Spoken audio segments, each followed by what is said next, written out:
DGFI থেকে NSI থেকে আমাদেরকে বহুবার বলা হয়েছে যে আপনি কিন্তু ইতিমধ্যে গুমের থ্রেশহোল্ড পার করে ফেলছেন। আপনার জব আপনি করেন, আমাদেরটা আমরা করছি, লেনদেন হবে, হিসাব নিকাশ হবে ইনশাআল্লাহ। 16 বছর বেচা বিক্রি যারা করছেন তারা আসলে মুরব্বীরা করেছেন, একটু চাকরির জন্য, একটা প্রমোশনের জন্য, একটু টিসি হওয়ার জন্য, টিএসপি হওয়ার জন্য, একটু জেনারেল হওয়ার জন্য, যে কাগজপত্রে আমাদের কথা লেখা দেশপ্রেমী, আর সারা দিন ওরা করে হলো দেশের বিরুদ্ধে কাজ।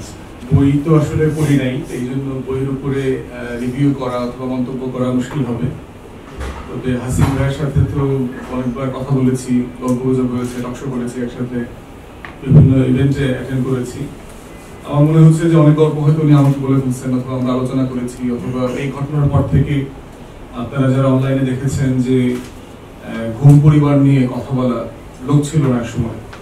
আমরা বেশ কয়েকজন যথেষ্ট ঝুঁকি নিয়ে আপনার এই ঘুমের বিরুদ্ধে মায়ের ডাকের যে ইভেন্টগুলো হতো সেখানে আমরা চিৎকার চেঁচামেচি করেছি, কথা বলেছি। ডিজিএফআই থেকে এনএসআই থেকে আমাদেরকে বহুবার বলা হয়েছে যে আপনি কিন্তু ইতিমধ্যে ঘুমের থ্রেশহোল্ড পার করে ফেলছেন। সো আমরা আপনার শুভাকাঙ্ক্ষী, আপনি এই ধরনের প্রোগ্রামে যাবেন না, এই ধরনের কথাবার্তা বলার দরকার নাই আর কি।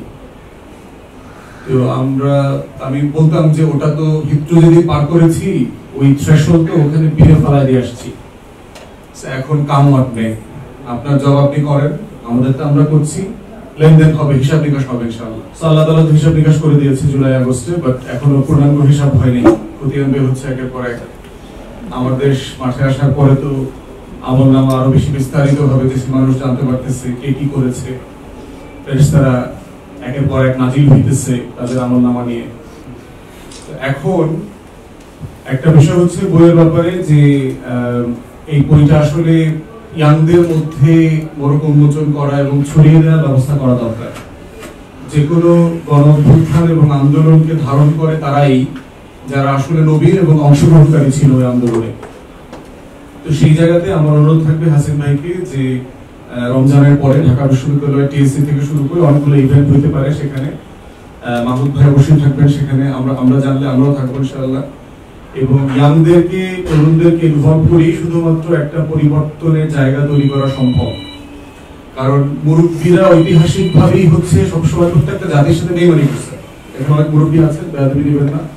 ঐতিহাসিক ভাবে এই দেশকে গত 16 বছর বেচা বিক্রি যারা করছেন তারা আসলে মুরব্বীরা করেছেন, একটু চাকরির জন্য, একটা প্রমোশনের জন্য, একটু টিসি হওয়ার জন্য, টিএসপি হওয়ার জন্য, একটু জেনারেল হওয়ার জন্য, একটু সিজিএস হওয়ার জন্য, তারপরে আপনাদের আরো কৃষি পিএসএটি আছে চিফ হওয়ার জন্য।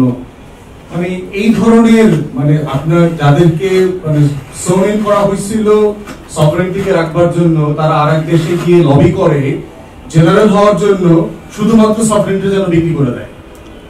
মানে এই উর্দির প্রতি আমাদের যে শ্রদ্ধা, কথায় কথায় দেশপ্রেমিক দেশপ্রেমিক দেশপ্রেমিক বলতে বলতে শুনতে শুনতে আমরা ক্লান্ত হয়ে গেছি। যে কাগজপত্রে আমাদের কথা লেখা দেশপ্রেমিক, আর সারা দিন ওরা করে হলো দেশের বিরুদ্ধে কাজ, সারাদিন ওরা দেশের বিরুদ্ধে কাজ করে। এর মানে বলছি না যে ওনাদের দেশের প্রতি অবদান নাই, এবং এটাই হচ্ছে আইরনি।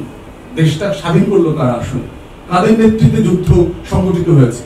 যিনি স্বাধীনতার ঘোষণা দিলেন উনি একজন মিলিটারি অফিসার, আর্ম ফোর্সেস এর প্রত্যেকটা সেক্টর কমান্ডার, অলমোস্ট প্রায় ডেপুটি সেক্টর কমান্ডাররা যারা ছিলেন সবাই আর্ম ফোর্সেস এর অফিসার ছিলেন। আমাদের টোটাল ফৌজের তখন যে চিফ ছিলেন উনি একজন রিটায়ার্ড মিলিটারি অফিসার ছিলেন।